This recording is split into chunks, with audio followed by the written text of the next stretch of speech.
pagi ya Ibu ya. Terima kasih atas waktunya udah mau diluangkan, karena saya tahu, kami juga tahu Ibu pasti sibuk pastinya. Jadi sebelumnya kita perkenalan dulu ya Bu. Kita dari mahasiswa PD PAUD angkatan 22, jadi semester 3. Jadi pada tugas wawancara kali ini itu dari mata kuliah kajian PAUD yang membahas tentang isu-isu yang terbaru yang ada di PAUD. Jadi pada kelompok kami itu membahas tentang stunting, Bu. Nah, jadi sebelumnya nama saya Keisha, dan ini teman saya Indrani, lalu ada Rizky, dan ada satu teman kami lagi sebenarnya namanya Nida, tapi kayaknya berhalangan hadir. Boleh Ibu perkenalkan terlebih dahulu? Saya Dr. Dian Denita, untuk alamat praktek di Jalan Cepaka Sari di Kelurahan Sekarang, Gunung Pati, Semarang. Saya dokter umum yang sudah hampir 10 tahun lebih praktek di Sekarang. Iya, begitu aja ya. Oke, mulai pertanyaannya ya Bu ya. Iya, boleh. Bagaimana pendapat Ibu tentang stunting pada anak usia dini? Iya, benar. Untuk anak-anak yang stunting, menurut saya ya pastinya akan nanti menjadi beban untuk negara kemudian hari ya, kalau sejak dini pertumbuhannya sudah terlambat. Namanya stunting itu kan ada keterlambatan pertumbuhan, jadi tidak sesuai dengan usianya. Otomatis nanti akan mempengaruhi di kemudian harinya sumber daya manusia bagi jangka waktu lama untuk negara kita, gitu kemudian harinya ya. Lalu apa saja sih gejala-gejala yang dialami oleh anak-anak yang mengalami stunting? Ya, dikatakan stunting itu apabila pertumbuhannya tidak sesuai dengan ada tabelnya, yaitu tabel pertumbuhan dan perkembangan balita. Jadi ada ya kriteria untuk usia sekian, 1 sampai 2, 2 sampai 3, dari tinggi badannya, berat badannya. Untuk dari Ikatan Dokter Indonesia pun, dokter anak Indonesia pun ya, itu kan sudah dibuatkan bagan yang biasanya ada di buku posyandu, buku yang tabel untuk kesehatan untuk memantau anak-anak itu sudah ada sejak usia habis lahir hingga sampai usia 5 tahun, itu ada tabelnya. Jadi kita bisa, gampangnya itu masyarakat juga bisa melihat sendiri gitu loh.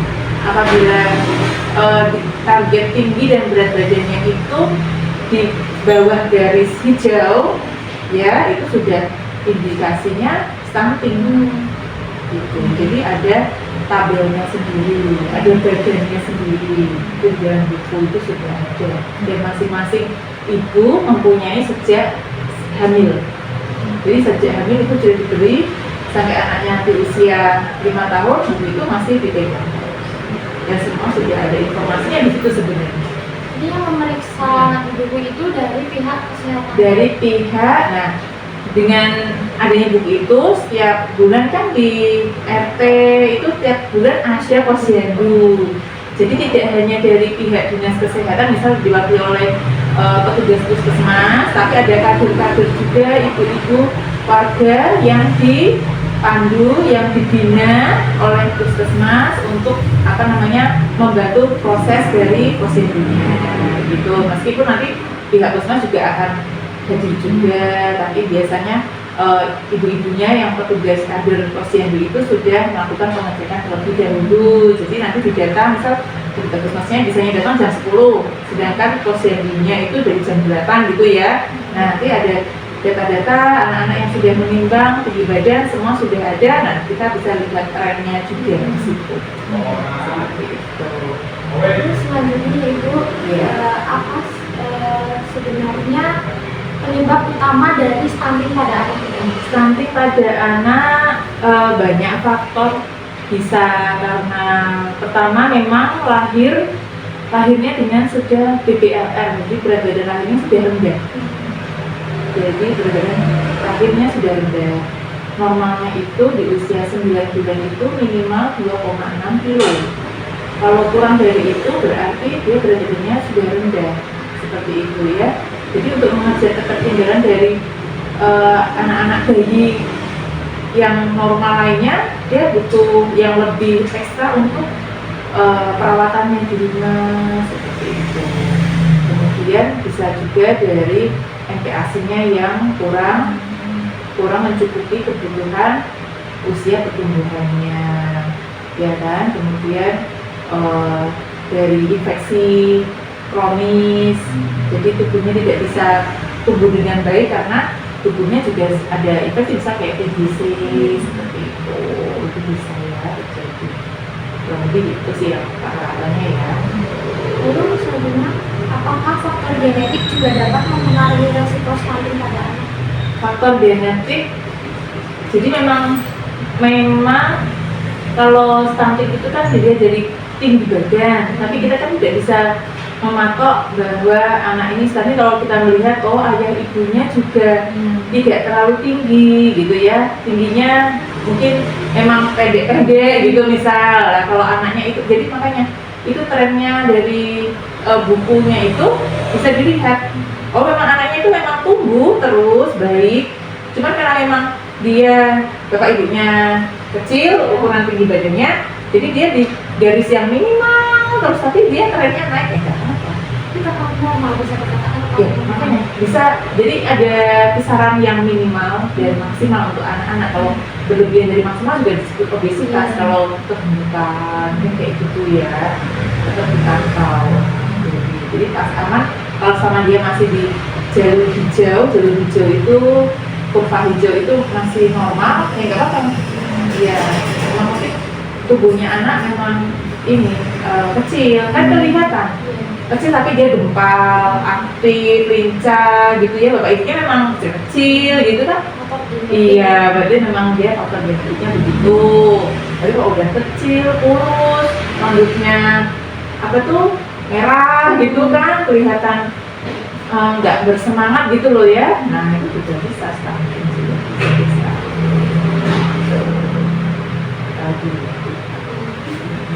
Lanjut ya.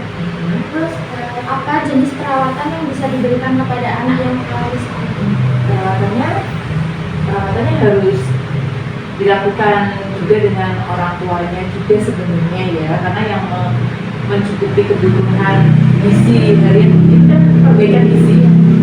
Yang dibutuhkan anaknya kan perbaikan gizi. Kemudian kita cek juga untuk tadi apakah ada infeksi kronis gitu, dicek ke puskesmas biasanya ya. Memang rata-rata untuk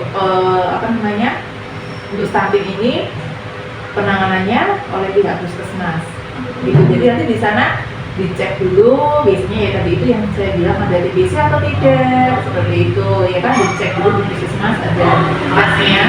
Kemudian setelah itu konsultasi gizi oleh dari pihak puskesmas ada, jadi petugas gizinya seperti itu. Jadi orang tuanya juga diberi pengertian untuk pemilihan menu makannya. Jadi biasanya anak-anak sekarang makanya beragam, tetapi kurang gizi, udah makan kenyang jajan dulu seperti itu kan. Kalau orang tuanya semua kerja kan problemnya begitu, bapak ibunya kerja di rumah dengan neneknya, sedangkan nenek itu kan tenaganya, energinya itu sudah lebih rendah dibandingkan usia ibunya yang masih lincah kan kayak gitu ya kan. Jadi nggak bisa menuruti semua kemauan cucunya yang masih lebih lincah lagi gitu ya kan. Jadi asalkan anaknya cucunya diem, kadang dikasih jajan apa, nah terus waktunya makan yang makanan pokok itu jadi mungkin sehari cuma 2 kali, sehari sekali doang, yang lebihnya aja dia kenyang, tapi dengan beli jajannya yang kurang gizinya, kandungan gizinya kurang gitu. Makanan pokoknya yang sehat itu tidak kurang, jadi kurang juga, dia kurang mengenal sayur, nanti kayak gitu. Karena neneknya udah nggak telaten, nenek-nenek itu udah nggak telaten untuk nyapit, ya nggak semua nenek, tergantung dari derajat ininya juga, akademisnya juga ya. Insya Allah kalau nenek-neneknya udah milenial, maksudnya misal neneknya guru gitu ya, insya Allah tahu ya, tahu pasti ya kan caranya, meskipun di rumah sama ada ART-nya pasti bisa mantau juga. Tapi kalau ya kan banyak yang orang dulu, misal ibu saya yang seangkatan beliau pasti kan dari SMA, SMP ya kan, masih ada juga yang lulusan SD gitu, itu problemnya begitu.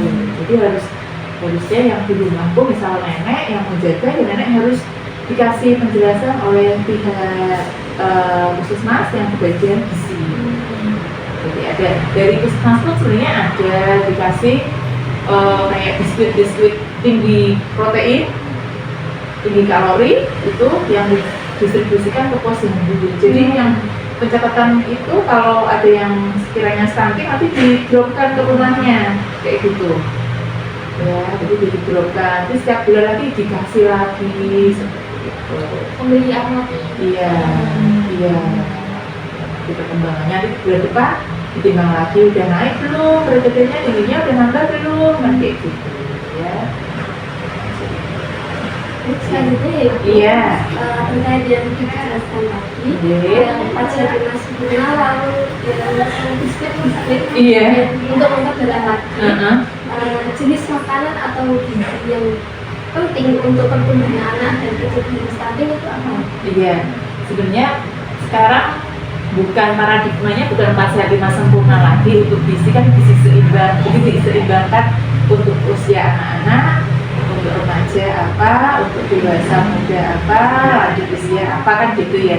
Kalau anak-anak sebenarnya di buku pink itu, buku KIA yaitu itu semua sudah ada cara membuat menu-menu yang sederhana tetapi tinggi kalori itu ya, bisa anak-anak itu kebutuhannya lemak dan protein itu tinggi, lemak dan proteinnya tinggi. Jadi misal kita membuat bubur pun dikasih santan untuk lemaknya, pakai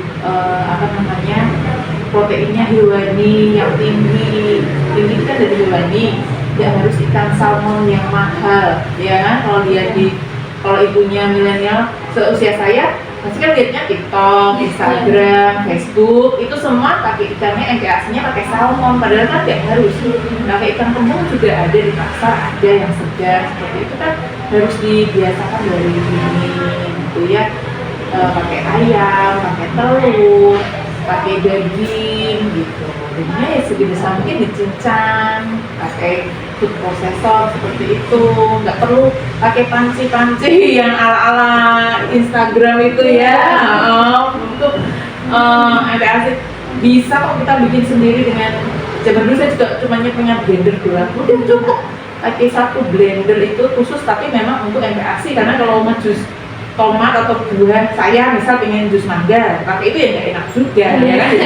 Khusus cuma beli misal ibaratnya 200.000 gitu ya, nggak usah yang gede-gede, yang biasa aja, yang biasa itu 200.000 aja kan, ya kan? Udah itu aja, udah selebihnya tinggal kita variasikan menu seperti menu yang di rumah, yang dimakan hari-hari, ya kan? Misal aku kalau yang nenek nggak makan daging misal ya udah neneknya beli tahu kan gitu ya, karena hewani kaki yang daging merah itu kan sudah tidak diperbolehkan kalau berusia lanjut, jadinya dia belinya daging sama tahu untuk nenek, kayak apa, sopnya kan bisa di Maam Banter. Nah itu loh, jadi jangan, MPAC itu udah sama seperti makanan kita biasa, cuman porsinya proteinnya yang CAD, pakai protein hewani, ya kan, dikasih, sekarang sayurnya sop nggak pakai santan dong, kasih margarin, ada margarin yang untuk MPAC itu rasanya tidak terlalu asin, itu simpel, ya kan. Asupan anak itu harus terjaga gitu ya? Iya, ya kalau sudah ada di buku panduan KIA itu sudah ada cara usia 1 sampai 6 bulan itu jadwal makannya, makanan padat sehari 1 kali di usia 6 bulan. Nanti buah itu kan biasanya dikenalkan usia 8 bulan kan. Jadi makanannya ya karbohidrat dulu, protein dulu, lemaknya dulu gitu. Buah boleh untuk selingan aja, tapi bukan fokus utamanya, karena gula hanya gula ya, maksudnya buah itu hanya gula, bukan hanya gula, manis doang. Untuk lemaknya ya kalau alpukat, kalau pas musim ada, kalau nggak ada kan kepisang biasanya, ya kan dia hanya manis saja, jadi hanya kalori saja. Kalau memang anaknya mau susu ya boleh ditambah susu formula. Kalau ibunya bekerja kasih susu formula itu juga boleh mencukupi, karena untuk protein hewaninya itu. Ya, selanjutnya apa sih Bu dampak jangka panjang dari stunting anak itu? ya kalau stunting nanti mempengaruhi kecerdasan juga, ya kan, karena pertumbuhannya juga kurang, otomatis nanti perkembangan otaknya, masa keemasan otaknya jadi berkurang juga. Nanti kalau kurang pintar kan ya tadi itu ke SDM di kemudian hari. Yang Indonesia bagaimana kalau SDM-nya rendah semua, tidak ada peningkatan seperti itu. Mau diajarin di sekolah itu kalau IQ-nya dari kecil memang tidak bisa berkembang dengan baik, mau diajari di guru yang pintar pun pasti dia kan nangkepnya berbeda. Itu problemnya kan gitu ya kan. Kalau cuma 1-2 anak yang pintar tapi yang temannya 19 orang lainnya tidak bisa mengikuti, gimana ya kan, susah. Nanti negara kita gimana, kedepannya seperti itu. Di SDM-nya nanti pasti akan mengalami kemunduran. Akhirnya itu sih ya. Selanjutnya nih Bu, Ya. apakah terdapat keluhan dari warga sekitar mengenai anak yang stunting? Karena saya tidak ikut serta ke posyandu, ya kalau memang bila pasien-pasien saya, kebetulan saya dokter BPJS, bila memang pasien saya ibunya juga mengindikasikan seperti itu, kita kan sama-sama mengobservasi, ya kan, 1, 2, 3 bulan. Oh, berat badannya bagaimana, kalau memang masih stagnan, terus kemudian anaknya kurang bisa, makanya kurang baik gitu ya, bolehlah kita dikasih rujukan. Biasanya saya ya kan ke rumah sakit, mungkin misalnya dicek juga tumbuh kembangnya. Kalau ke BPJS bisa langsung ke rumah sakit untuk ketemu sama dokter anak untuk dicek tumbuh kembangnya. Ada masalah enggak dari mulutnya, mungkin ada gangguan ketika dia menelan, itu bisa ya kan dicek dulu mandinya gimana. Oh baik, kalau baik-baik aja mungkin lainnya tadi TBC, di sana juga di screening TBC ada begitu ya kan. Kalau tidak ya cukup nanti konsultasi ke bagian gizi lagi, dan apa namanya di ini ada penanganan untuk pemenuhan gizi harian, itu kembali lagi ke situ lagi.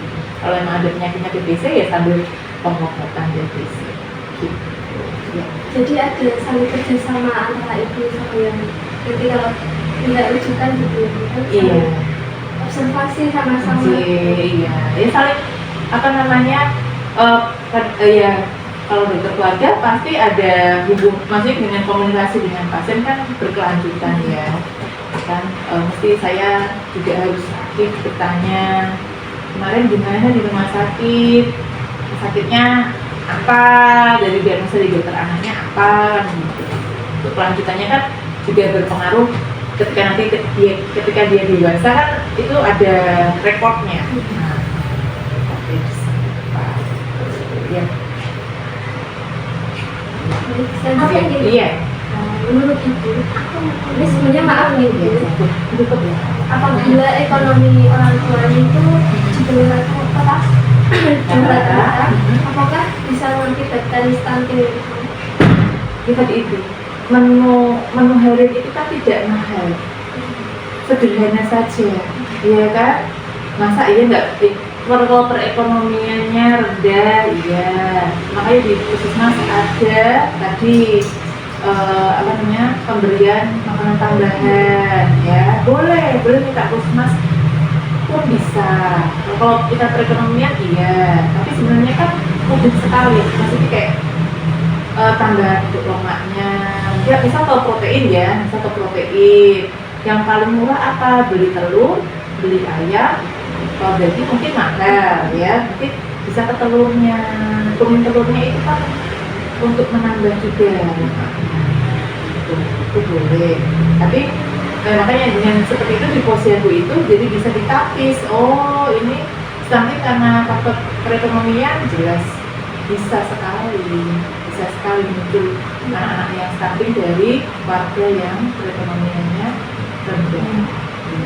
Pasti karena kebutuhan untuk pemberian protein hewani kan terbatas. Jadi makan ayam aja seminggu mungkin 2 minggu sekali bisa ya kan. Pasti lebih sering perlu protein nabati ya, tahu atau tempe, kadang pakai kerupuk doang, pakai ikan asin ya, yang bisa dimasak sekarang sama buat besok gitu kan ya. Hewani tapi ikannya ikan asin, habis itu proteinnya, kering ya.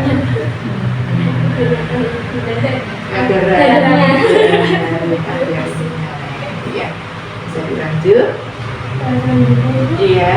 Bagaimana saran ibu untuk pencegahan terkait stunting pada anak? Pencegahan stunting ini kan bukan hanya butuh medis doang ya, dari pihak harus ada kerjasama dengan RT, RW setempat ya kan, dari kelurahan. Jadi multifaktor yang dari petinggi-petinggi itu untuk saling bekerja sama. Misal tahu, oh aku punya warga yang misal Pak RT ya kan, aku ada warga ini yang memang perekonomiannya rendah dan mempunyai anak balita, kan harus Bu RT kan harus seperti itu, tahu ya kan, harus tahu warganya. Nah lapor lah, bisa lapor ke petugas, misal petugas tadi kan posyandu, Mbak tolong dipantau ya, ini kan anaknya ada yang balita gitu ya, misal oh emang terpantau curiganya bisa ke arah stunting, kan bisa pihak kader, bisa ke puskesmas juga memberi info segala macam. Kalau memang pihak dari kelurahan bisa memberi bantuan nanti ya kan, dari kan sudah ada di program pemerintah APBD, APBN itu untuk masyarakat yang tidak mampu, ya kan, dari situ dana-dananya yang bisa untuk membantu perekonomiannya, beli beras, beli protein hewani mungkin, beli telur, kayak gitu ya.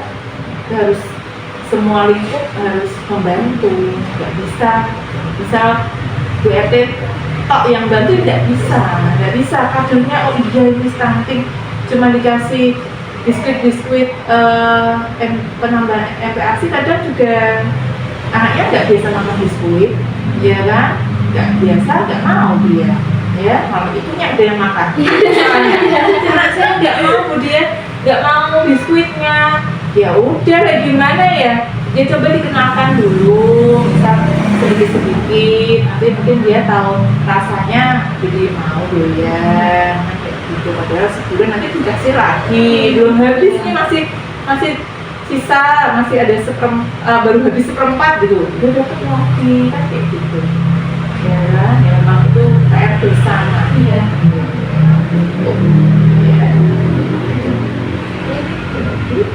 Mungkin cukup itu Ibu. Iya. Terima kasih atas jawabannya. Iya. Terima kasih atas waktunya. Kami Iya, sudah Mbak. ngomong waktu kembali Iya. tugas kuliah kami. Ya, cukup. Terima kasih. Iya, sama-sama, semoga membantu. Lanjut ke pertanyaan ya Bu. Ya, baik. Menurut Ibu bagaimana terkait stunting pada anak usia dini? Stunting ya Mbak ya. Untuk stunting itu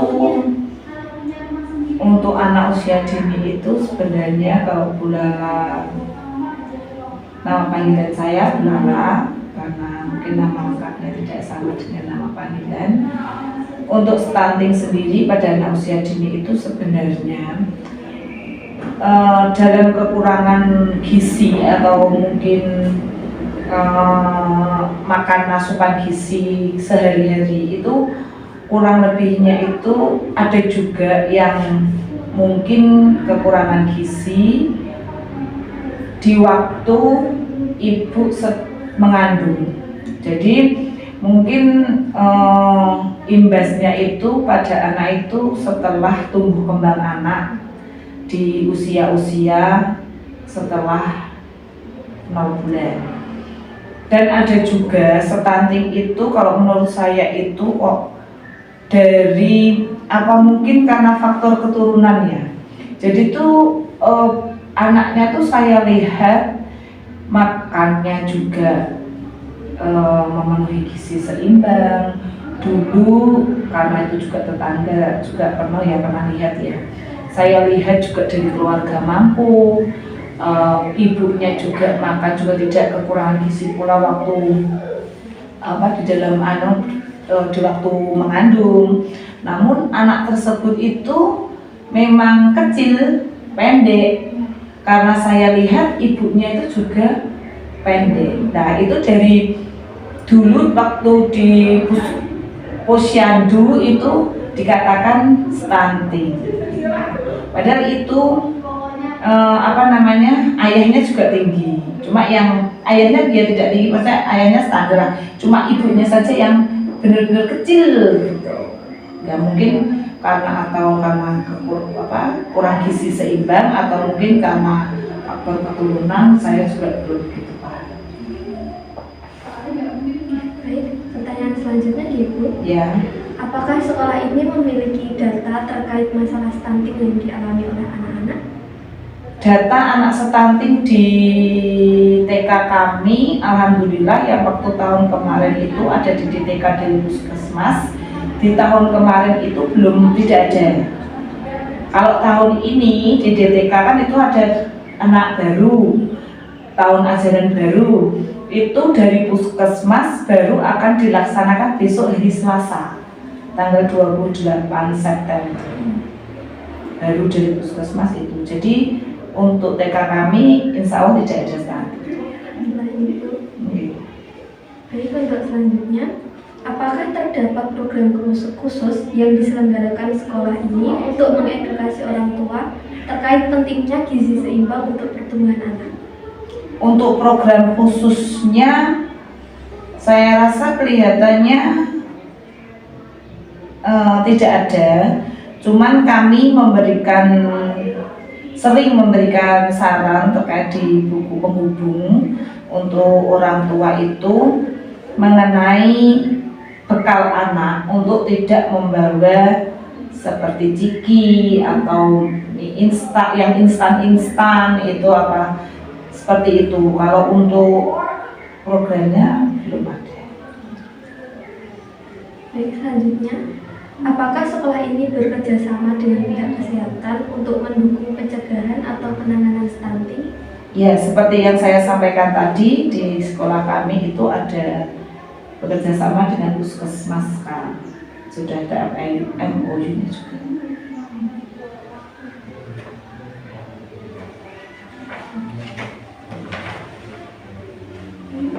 Selanjutnya akan saya lanjutkan. Yeah.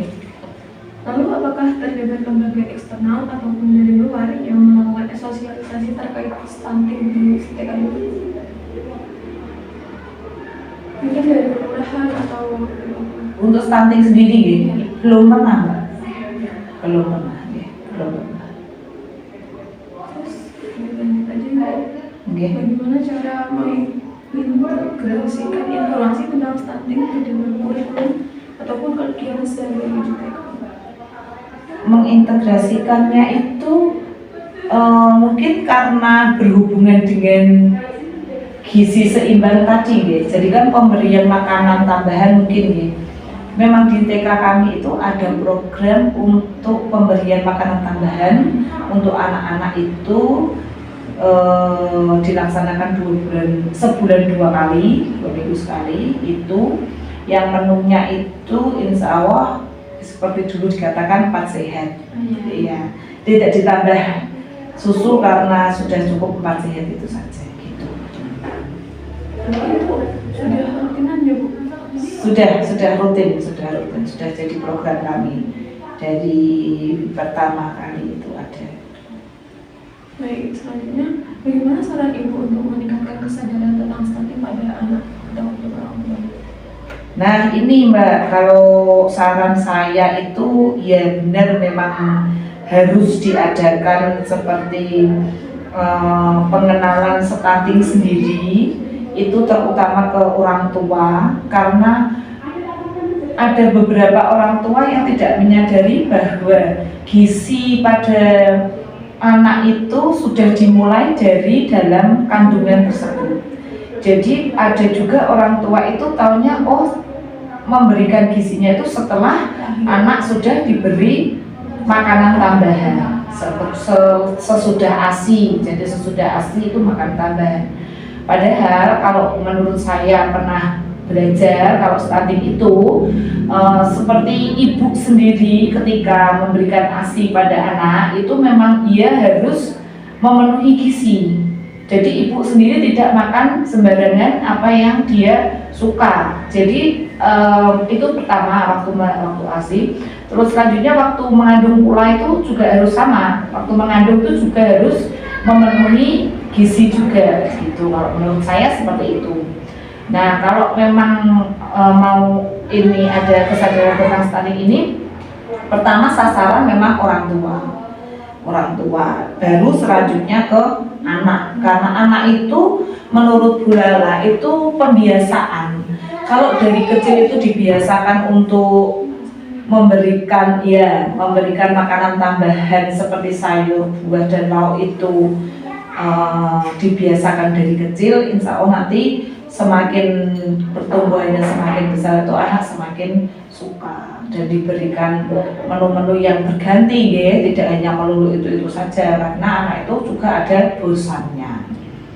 Kalau mungkin dari Mbak atau mungkin nanti ada yang bisa memberikan itu ya seperti sosialisasi atau seperti itu pengenalan itu nanti misalnya di sini kan belum pernah. Nah misalnya mau ada, monggo nanti Bu Lala bisa mengagendakan, saya sediakan tempat sama wali muridnya, jadi sama pesertanya. Nanti yang lain tinggal bagaimana caranya nanti untuk penyampaiannya. Mungkin kurang lebihnya seperti itu. Baik, cukup sekian Ibu untuk wawancaranya. Terima kasih sudah meluangkan waktu. Ya, baik. Maaf sudah mengganggu waktunya Ibu. Ya, enggak apa-apa, udah biasa. Saling membantu. Saya mulai pertanyaannya ya Bu.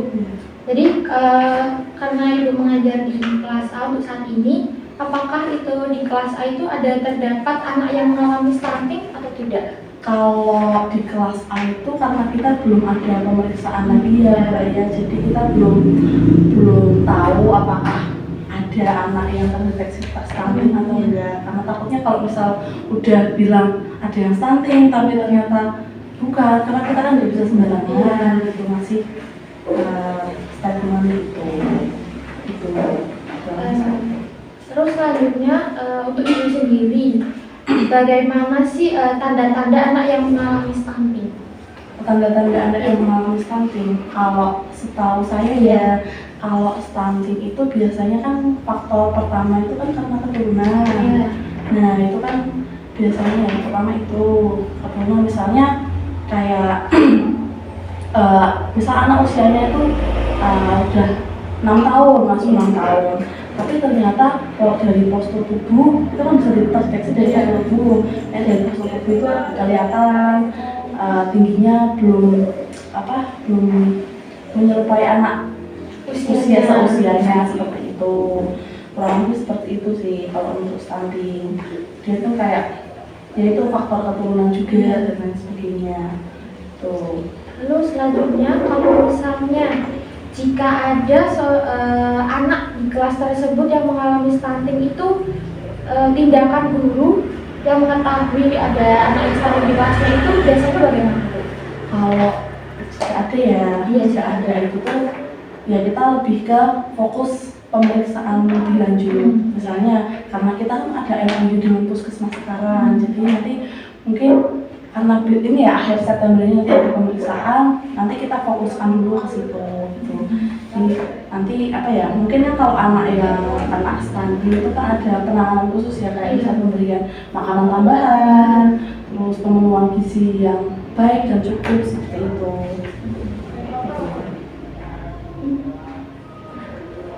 Lalu jika kalau ada yang mengalami stunting di kelas ibu, itu apakah ada perlakuan khusus gitu Bu di kelas? Perlakuan khusus ya, Jika ada, kalau ada sebenarnya perlakuan khususnya yang bagaimana dulu? mungkin dia difokuskan untuk program tertentu gitu Bu, untuk perbaikan gizinya atau Oh, iya. bagaimana? Ya itu kan kalau untuk perlakuan khusus kita kan biasanya lihat data dari puskesmas dulu ya, dari data kesehatannya dulu. Misalnya anak diminta misalnya sebelum berangkat sekolah harus minum susu dulu, susu dulu. Nanti ada makanan tambahan lagi, misalnya diminta buat makan sayur, pemenuhan sayur yang lebih cukup, kemudian pemenuhan lauk yang lebih cukup seperti itu. Misalnya diminta buat lebih banyak makan daging misalnya, seperti itu ya misalnya. Ya, jadi kita lihat data dulu dari puskesmasnya mengajukan seperti apa. Nah, nanti dari kita, dari pihak sekolah nanti melakukan lebih lanjut seperti itu. Karena dari sekolah pun juga ada program sendiri juga seperti pemberian makanan tambahan gitu pada anak.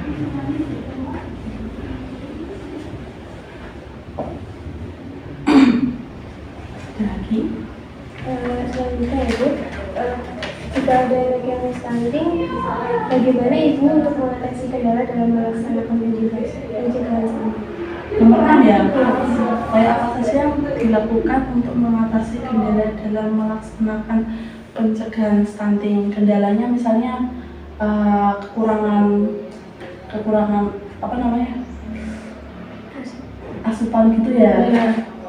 Upaya apa saja yang telah dilakukan, yang telah Mungkin dilakukan kayak program yang sudah dijalankan dari sekolah gitu. upaya apa saja yang telah dilakukan untuk mengatasi kendala dalam melaksanakan pencegahan stunting. Upaya apa saja yang telah dilakukan untuk mengatasi kendala? Mungkin kita ambil kesimpulan itu kendalanya dalam Kendala. melaksanakan, iya. Oh, kendalanya itu Iya, ya. iya. Kendala dalam pencegahan stunting. Kalau selama ini sih sebenarnya belum ada kendala lebih spesifik ya Mbak ya. Maksudnya kan kalau dari sekolah kan ada program PMT ya, atau pemberian makanan tambahan. Nah itu tuh apa namanya? Maksudnya kalau sampai sekarang pun belum ada, misalnya belum ada kendala-kendala yang gimana-gimana gitu. Jadi kalau pemberian makanan kita kan sistemnya jadwal gitu kan, jadwal dikasih memberikan jadwal ke wali murid, nanti kita tentukan menunya. Misalnya hari Senin kita menunya ada sop, terus ada ayam, ada nasi, buah, semangka atau anggur seperti itu ya. Nah itu kalau kendalanya sih sampai sekarang belum ada. Mungkin kalau lebih ke miskomunikasi dengan orang tua atau wali murid, karena kan kita kerjasama sama wali murid ya, seperti itu. Jadi wali muridnya juga mendukung program yang dari sekolah gitu ya. Selanjutnya, apakah terdapat model pembelajaran terkait mengenalkan pola makan yang sehat kepada anak-anak? Model pembelajaran terkait ada kayak misalnya kan kalau di kelas itu kan kita mengenalkan makanan 4 sehat 5 sempurna, ada apa aja, misalnya harus makan nasi, sayur, makan buah, makan lauk, seperti itu, harus yang sempurnanya dikasih susu dan sebagainya. Dan di sini pun juga anak-anak juga udah ada beberapa yang sudah memenuhi hal tersebut. Jadi ada beberapa orang tua yang sudah memperhatikan sekali seperti itu, dengan gizi tertentu. Saya anak dibawain nasi, dibawain ada sayurnya, ada lauknya, ada buahnya juga. Nanti yang terakhir dikasih susu. Pertanyaan terakhir, bagaimana cara ibu untuk mendukung pola makan seimbang untuk menghindari stunting? Cara mendukung pola makan seimbang untuk menghindari dari pribadi saya. Pribadi saya dulu ya. Cara saya untuk mendukung pola makan seimbang. Apa ya, saya sendiri juga masih mahasiswa ya, jadi kayak gimana ya dia, aku kalau pola makan seimbang kalau buat aku sendiri gitu ya, lebih ke apa sih, kayak Proteinnya apa? Seimbang. kayak apa sih namanya, aku juga ngekos juga pernah kok suruh ngasih tahu kayak gitu kan, takutnya kan nggak sesuai kayak gitu. Aku kasih cuma pemahaman aja menurut aku. Ya, jadi kalau mendukung pola makan seimbang ya kita kayak mempraktekkan dulu lah dari diri kita sendiri lah, konsisten ke diri sendiri dulu. Misalnya kalau misal mau ke sekolah kita sarapan dulu, sarapannya juga harus bisa hanya imbangin antara protein, antara sayur, antara kalau susu kayaknya udah enggak ya kalau untuk seusia aku gitu loh, udah usia segini paling ya lebih ke minum air putih yang cukup aja sih gitu. Karena kan di sekolah juga sampai siang gitu kan, jadi harus aslinya juga kayak Sesama nakas. iya, Nakas pasti tahu lah. Mungkin itu aja Bu pertanyaan dari kami. Terima kasih atas waktunya karena sudah meluangkan, karena ya di tengah kesibukan mengajar, karena capek juga. nggak apa-apa. Terima kasih sekali. Itu penutup dari kami. Assalamualaikum warahmatullahi wabarakatuh. Waalaikumsalam warahmatullahi wabarakatuh. Terima kasih banyak. Sama.